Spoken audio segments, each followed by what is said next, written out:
Welcome back to the Behind the Wealth Show. I'm your host, Roger Abel. I've got Elias Randall with me again today.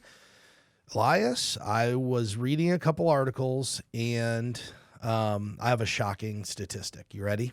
I am ready. 16% of adults, 18 to 24, they're not working, they're not in school, they're not employed, they're not looking for anything. 16%. I'm not that shocked by that. I mean, they're just trying to get their life started, and during slower economic times. They're probably the easiest people to get rid of because they don't have any experience yet. Well, that was released by the Federal Reserve Bank of St. Louis, and here's one of the questions I always have when I hear the statistics of the younger generation and not working or whatever it might be. Is it a function of they're working differently, meaning they have a side gig or they're trying to be self-employed? Like, does that actually factor into the number if they're not employed by an employer? I don't know. What if they're an influencer? Does that count? I don't know. Are those people, if you're not, because what unemployment tracks the people in the workforce. As an influencer, I get it. Somebody would consider an influencer a job, but if you're just getting paid to do it, if you called up someone who is an influencer and said, "Are you employed?" what would they say? Or if they did a poll, would they say, "I'm employed"? No, they'd probably consider themselves self-employed. So I always wonder, on this younger age, are there more? That's possible. If it skews that way, and is the data, somewhat skewed. Now, the one thing here is what's a little alarming about the 16% number. The average number is about 9.2%. So the average of what? That for 18 to 24-year-olds, the average unemployment rate is about 9.2. Oh, it's always higher because, gotcha, like you said, they're starting out, but this is 50% higher. They're actually referred to as something called the NEETs. NEETS stands for not in employment, education, or training. So if you're in that, what are you doing? They got to be doing something. I guess maybe they're hanging out or they're being an influencer. I don't know. Yeah. But I think I don't know. I think what it does go to show is that there are cracks in the unemployment and the employment arena right now. And I believe that's probably one of the reasons that at the last Federal Reserve meeting, Jerome Powell came out and said, "Hey, we're ready to start lowering rates." Yeah, I think that's pretty clear why they're doing that. Yeah, I think most people took that as and he maybe even directly said it, but as a sign that there's more risk to the labor force and unemployment continuing to go higher than there is of inflation getting going again. Well, I think all the data would support that too. I believe you asked me this question maybe last week. You asked me what's worse, inflation or more unemployment. Yeah. My speculation is higher unemployment. I think unemployment's way worse because people can deal with inflation if they have income. They can't deal with anything if they don't have income. Right? You can cut back. Yeah, it doesn't matter what stuff costs if you don't have any money. I think the example I used on the last podcast, instead of going to a whole paycheck, aka Whole Foods, you're going to go to Walmart. You can deal with inflation. Yeah. Can't deal with no pay. The other thing I want to bring up is September is College Savings Month. And I think it's great to bring awareness as to what a 529 plan can do to help get your kids through college debt-free if that's important to you. And one of the neat things about a 529 plan that we've utilized in our family, and I think a lot of people don't really think about, is that anybody can make a contribution to the 529 plan for your kids. You don't have to be an owner. You don't have to be a beneficiary. Anybody. So when there's birthdays and Christmases, we encourage our family members, instead of giving a gift, give the gift to the 529 plan, and they get a direct access code to go ahead and do it. It's an investment in future education. What a great gift. Hey, you know what? Here's the thing. You want to know the truth about it? They get both. They get both. When you tell grandma and grandpa, hey, make a gift to the 529 plan, they make their gift to the 529, and then they still get a regular gift. So it's kind of like doubling up. And I was reading an article on MSN. One of the things I thought I was a little surprised at is the average gift is actually $100. The average contribution into a 529? Gift. The average gift contribution into a 529. So Is somebody 100. other than the owner, beneficiary, parent making the contributions over That's $100. pretty nice. That's a pretty nice average for a gift on something like that. Another thing that's happened with 529 plans is that based upon some legislation that changed, no longer do you have to use all this money for education. If you have an unused 529 plan, you can convert a portion of this to a Roth IRA for the beneficiary, which I think is an important change.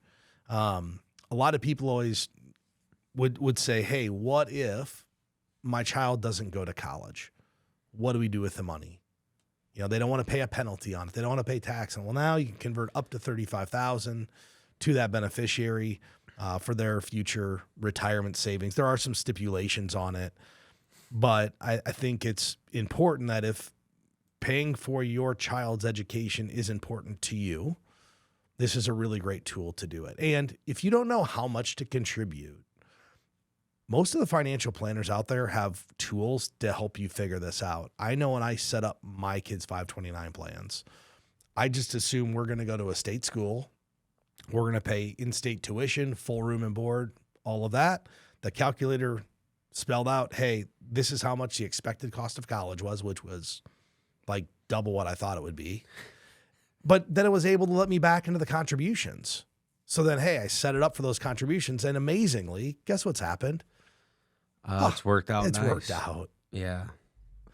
Yeah, so September's college. That's a good month to have college savings month, right? All the kids are going back to school now. I was just the other day, I was riding home from a football game with a group of officials, and one of them, he took a phone call from his son who's getting back started in school, and he's studying finance. So had some questions about that, and it was really interesting to hear the conversation, and then also hear, sometimes he was working on an Excel spreadsheet to try and like figure out some calculations and plug all that in, and I really realized how a lot of I'm sure at one time I could do that stuff, but now I'm probably not as proficient as I could be or should be, and like if you're compared to a college kid who's doing it every day, right? Because that stuff's a lot more important in school than it is in the real world. But Are you talking about an Excel spreadsheet? yes, Yeah. I self-taught myself that. The thing is, right? But he's a finance major, Yeah. So you're going to use that a lot. That's a main tool you're going to use, and then he's to the point in his college where now he's taken 300 and 400 level classes. So his dad also made the comment to him that once you get to these level classes, it's more about what you can teach yourself than what the professor can teach you. You got to start to figure out how to teach yourself a lot of this stuff. I thought that was really good advice for a college student, because I think he was frustrated because he felt like I'm not getting enough information. And then his dad basically said that's probably the point. They want you to start teaching yourself how to do it. Well, just think about the mastery of skills. You haven't really mastered a skill until you can teach someone else how to do it.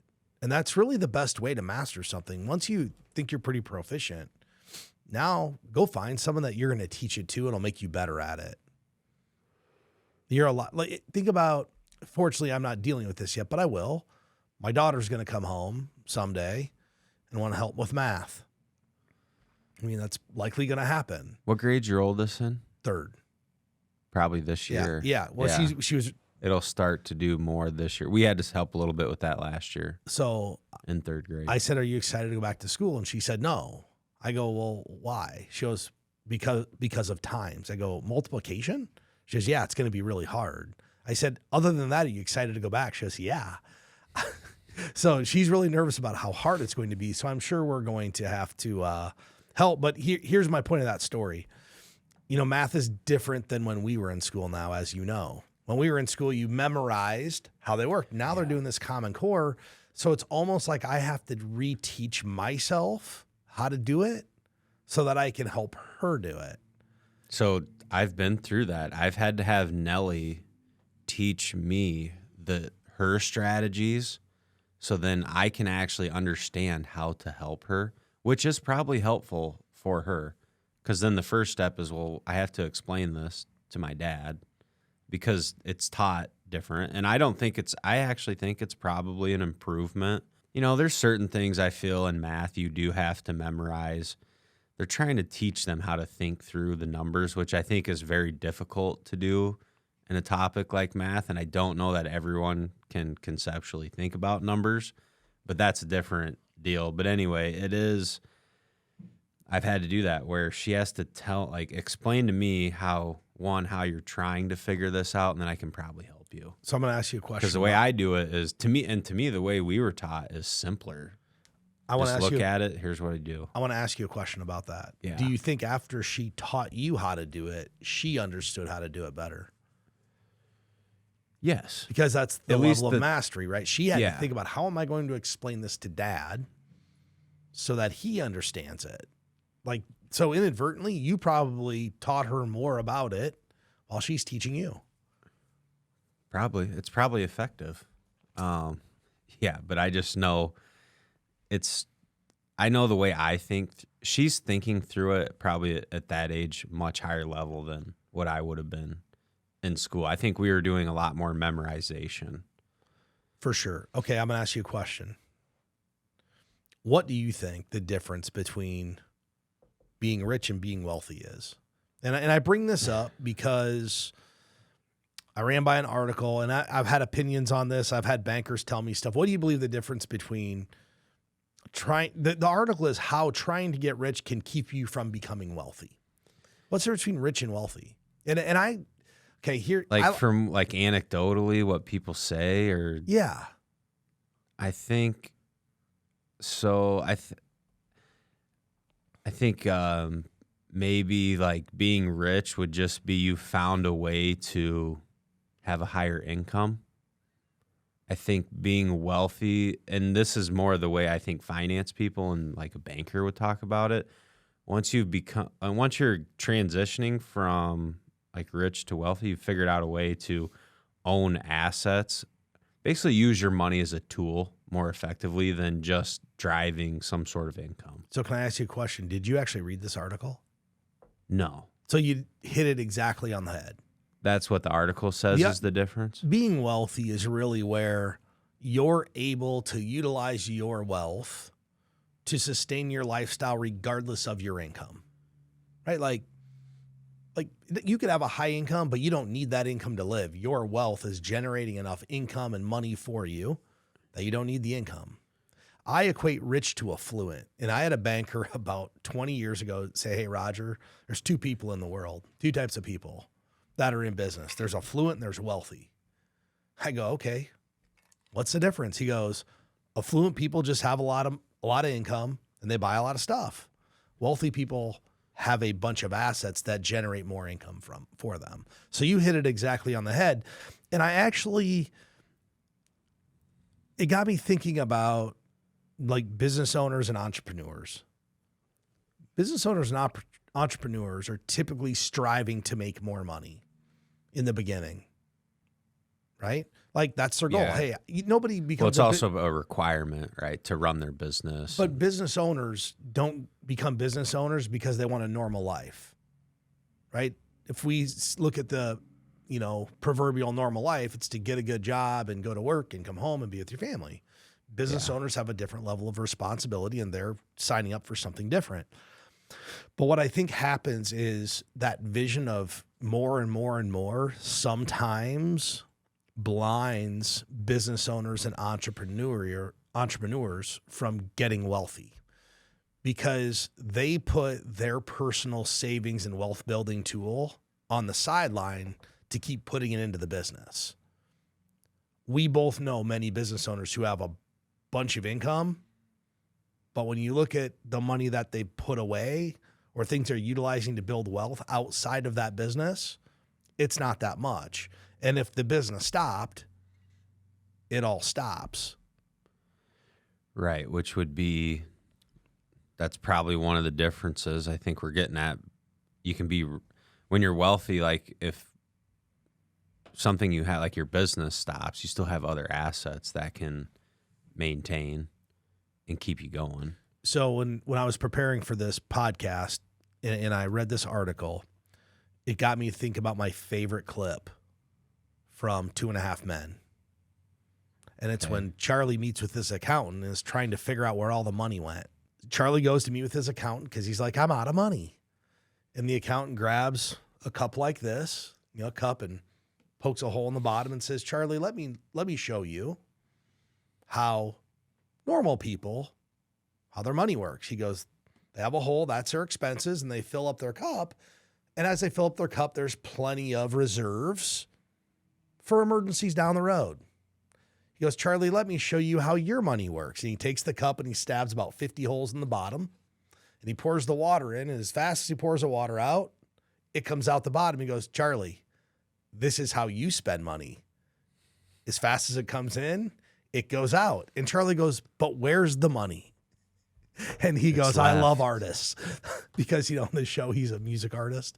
But it's literally, I think that's the greatest way to look at the difference in a visual standpoint between what affluent is, which is lots of income that goes out, and what true wealth building is. And I think that most people that accumulate wealth have set up a certain number of principles to get there. And I thought I'd just hit on what some of those are. And if you take a look at people who have built great wealth, one, they live on less than what they make. I mean, it's pretty simple. If you're always spending more than what you're making, how are you going to accumulate assets? Unless, you kind of luck into them, or, the assets that you're buying, really are going to generate income. The second thing is they pay themselves first, which is one of our core principles. Pay yourself first. On your budget line, you should be first. Kind of reminds me of, I'm going to movies today. Do you remember Talladega Nights? Yes. You ever watch Talladega Nights? I have. Yeah. His race car, what's the name of his race car in the end? I don't Me. remember. Me? Yeah, because he had no sponsors, and his new girlfriend was like, this is about you and racing. Well, your budget should be about you first versus everybody else. So name your race car Me. Yeah, because he didn't have any sponsors, and you need to go watch the movie again. They invest in assets that grow, but also provide future income. So some of the wealthiest people we know, what do? Real estate. Those are growth assets. They generate future income. They don't waste money. They track what they're going to spend. Most really wealthy people know what they're going to spend. Scrooge McDuck knew what he had down to the penny. And he could even swim in his coins. So I need a coin pool. And they stay away from investments. I think right here, they stay away from investments that are too good to be true. If it sounds like it's too good to be true, it probably is, especially if it's an investment that's offered to the public. Right. If this was so great, why is it just widely offered? Why would they everyone? offer it to you? Like, I watch all these, you can go on to TikTok or YouTube or all these platforms, and someone's giving you an investment strategy on how to get rich. Well, if they knew, why would they have to sell it to you? They'd already be rich. They don't need to sell it. They keep it to themselves. There's no benefit in selling it. To sell their program or whatever they're doing. Well, yeah, but even just think about the investment world. If someone came to you and said, hey, I have X investment that's going to return X amount of dollars or percentage a month, and it's 5 times what normal markets do, that should be a red flag. Like, why would they be offering it to you if it was so good? Yeah, I would immediately be skeptical of something like that. Well, and think about this. Like, there's private equity out there that some of those investors get opportunities for better returns because they're buying private companies. That comes with more risk. But as a regular retail investor, if something's double what the markets have averaged, I mean, you should be highly skeptical of that. mean, it's pretty easy to go see what investment returns are. You know what your bank's paying. You know what the stock market's paying on average. Very simple. The next thing wealthy people do is they're very intentional on how they splurge. So they will splurge and buy great things, but they're not like leveraging to do so. They're using their money that they have. They're not borrowing to go do the splurge. Affluent people will borrow to do the splurge. Is that true? Yeah. Hey, I need an airplane. I want to have an airplane, right? Finance it. Right. Wealthy if you people got pay enough for it. Yeah, if you're really wealthy, you're just going to go buy it. Right. I understand there might be a situation where some really wealthy person has assets tied up that they have to leverage against. They're not going and leveraging against the asset they're buying. It could be against a different asset. That's a good take. Yeah, that's probably true. Affluent people, they want a new boat. They go borrow for a new boat. Want a new boat, new car. Yeah. New airplane. And I think the last thing is they consult experts. They don't rely on just their knowledge. They understand that their knowledge base is limited. And if there's someone that is an expert in a field, they're going to lean on that individual for their expertise versus them spending their time and capacity to go learn that. Well, they understand that they only have so much capacity. Well, and the other thing is I don't think I've ever met a very wealthy person who has like an approach to their life that they're going to do everything for themselves because it saves money. The only people I've ever met that have that sort of mentality typically are not very wealthy. Well, think about this, and I think about my own business evolution. When you start out, you don't have a lot of people to work with, so you think you can do everything and you have to be everything to everybody. And the longer you are in business, your focus becomes more narrow and narrow and narrow because you understand I can't be good at all of these things and serve people the right way. And we always hear people talk about you should have a niche, you should just be very specific. That's what people who build lots of wealth do. They know what they do well, and all the other stuff they are delegating to other people. I actually saw, and it was an older interview, but it was with Warren Buffett. I think it was like a 60-minute interview, maybe 10 or 15 years ago. And, he was so focused. He's always been so focused on his investment company and just doing what he's good at. He wouldn't even, while he would be getting ready in the morning, he would tell his wife how much money he needed because he goes to McDonald's every day for breakfast, and it'd either be like a $2.19 item, a $2.70 item, or a $3.20 item. So he would just, as he's getting ready, tell her the amount, and then that money would be like on the counter.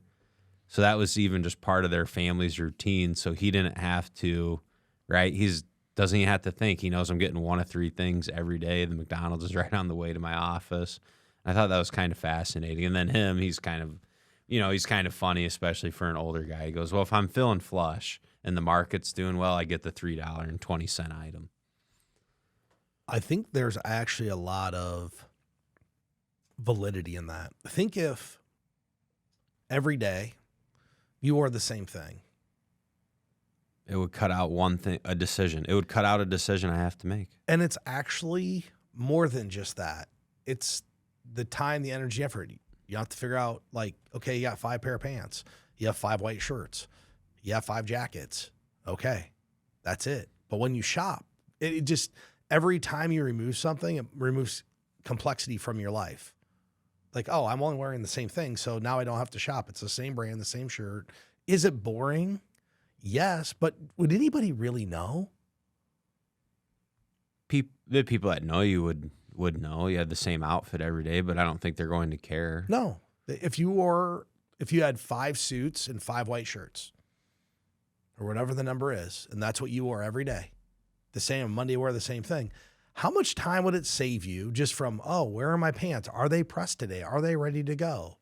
Like, just, I think of our house. When you factor in everything it takes to get an outfit ready, like cleaning, maintaining, making sure it's not wrinkled, and then deciding.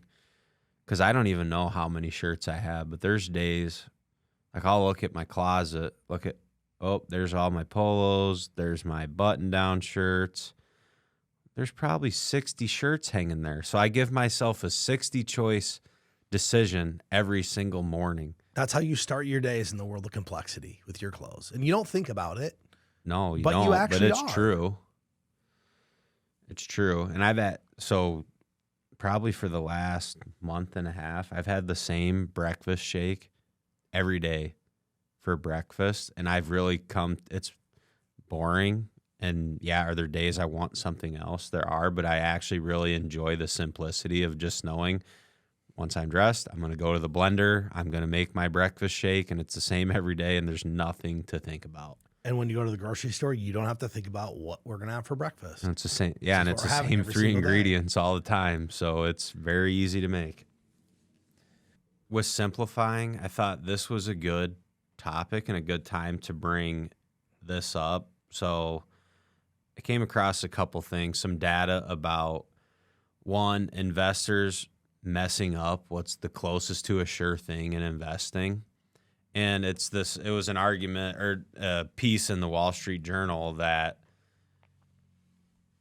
we now have the ability, and we have for a long time, to basically very cost efficiently invest into the stock market, right, at a nice price. But investors, it's the closest to a sure thing in investing is what this article is getting at. Well, you have the option, but so many people opt not to use it, right? And then I started to think about, well, why? And I think it relates to what we're talking about. I think sometimes with investing in the capital markets, people tend to think that if it's not complicated, that must mean it's not good. And I could not disagree with that more. I don't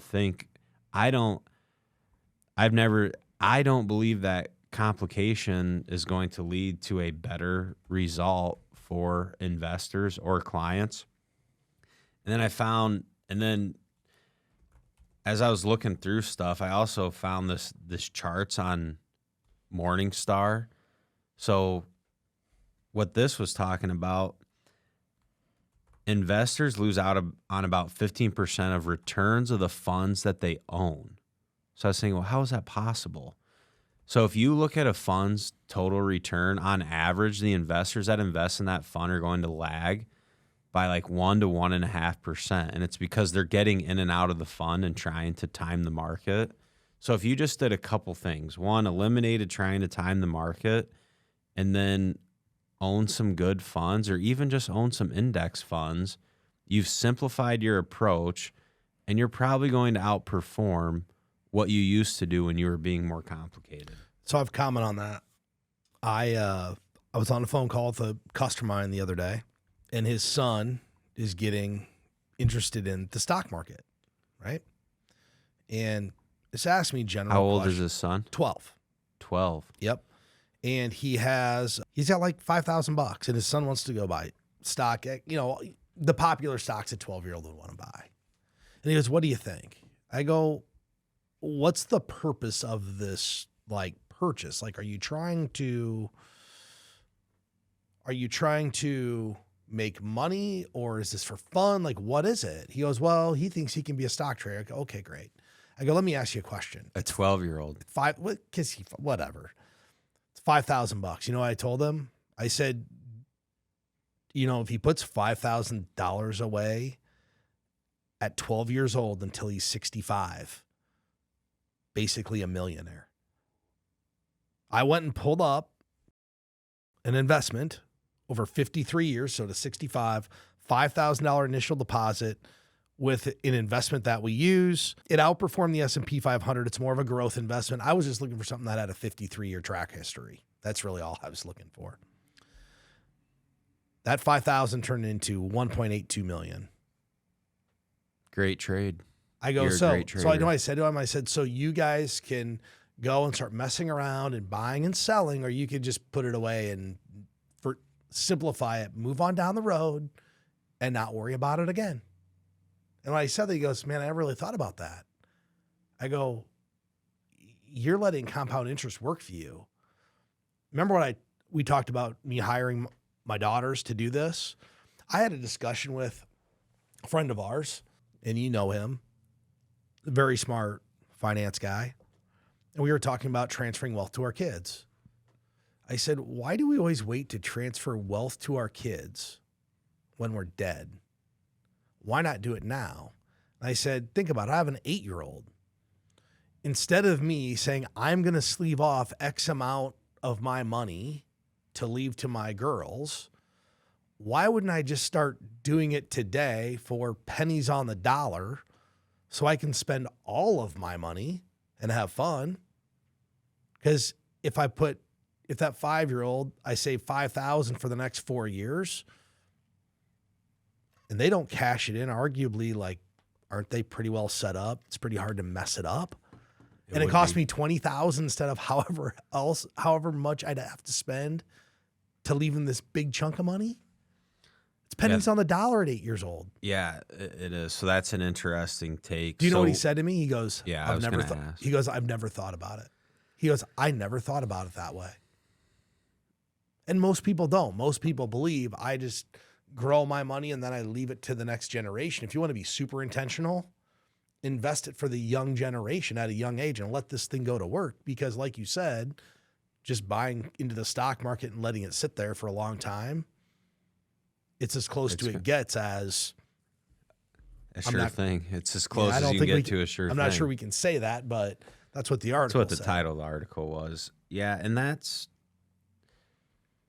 had a similar conversation recently with not a 12-year-old, but this kid's 18, graduating high school.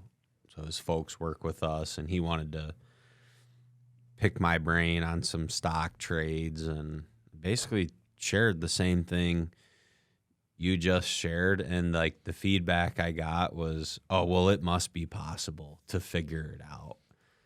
So I think there's also there's a lack of wisdom and understanding how hard it is to be a great stock picker and make great trades all the time. And it's not I love it that they're interested, right? This 12-year-old kid, this 18-year-old kid, I love that they're interested because they'll eventually get on the right path.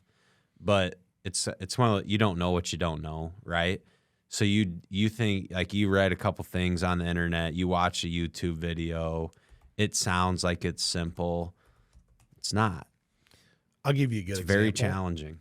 One of the stocks this individual wanted to buy went down 15% a day, just like yesterday, the day after I talked to him.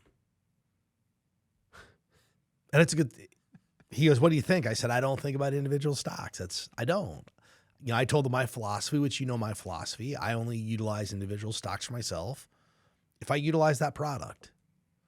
I'm not necessarily buying those stocks because I think it's an outsized profit. I want to be a shareholder of the things that I utilize all the time. Because if I'm utilizing them, I believe other people are too.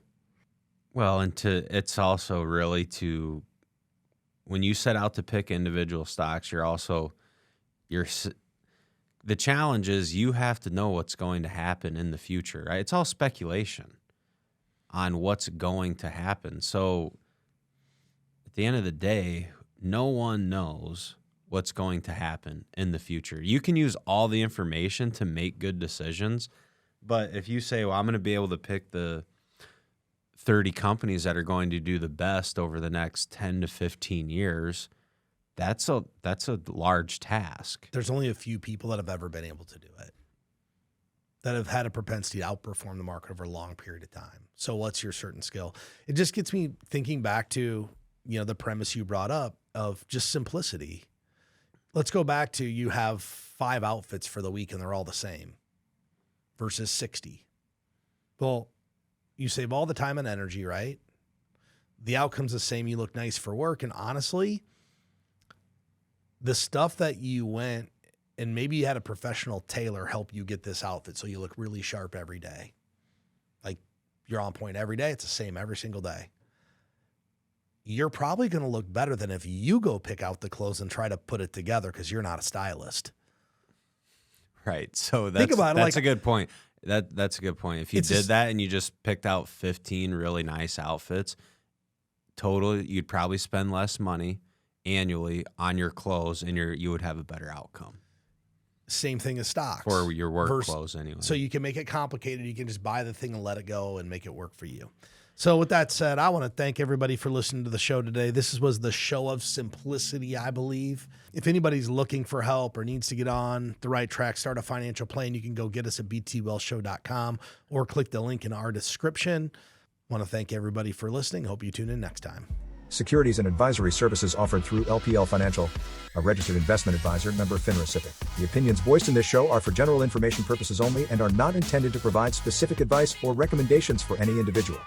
To determine which investments may be appropriate for you, consult with your attorney, accountant, and financial or tax advisor prior to investing. Premier Investments and Wealth Management and LPL Financial do not provide tax advice. Please consult your tax professional. Economic forecasts set forth may not develop as predicted, and there can be no guarantee that strategies promoted will be successful. There's no guarantee that a diversified portfolio will enhance overall returns or outperform a non-diversified portfolio. Diversification does not protect against market risk. Rebalancing a portfolio may cause investors to incur tax liabilities and/or transaction costs, and does not assure a profit or protect against loss. All performance referenced is historical and is not a guarantee of future results. All indices are unmanaged and cannot be invested into directly. There is no assurance that the techniques and strategies discussed are suitable for all investors or will yield positive outcomes. The purchase of certain securities may be required to affect some of the strategies. Investing involves risks, including possible loss of principal. Prior to investing in a 529 plan, investors should consider whether the investors or designated beneficiaries' home state offers any state tax or other state benefits such as financial aid, scholarship funds, and protection from creditors that are only available for investments in such states' qualified tuition programs. Withdrawals used for qualified expenses are federally tax-free. Tax treatment at the state level may vary. Please consult with your tax advisor before investing.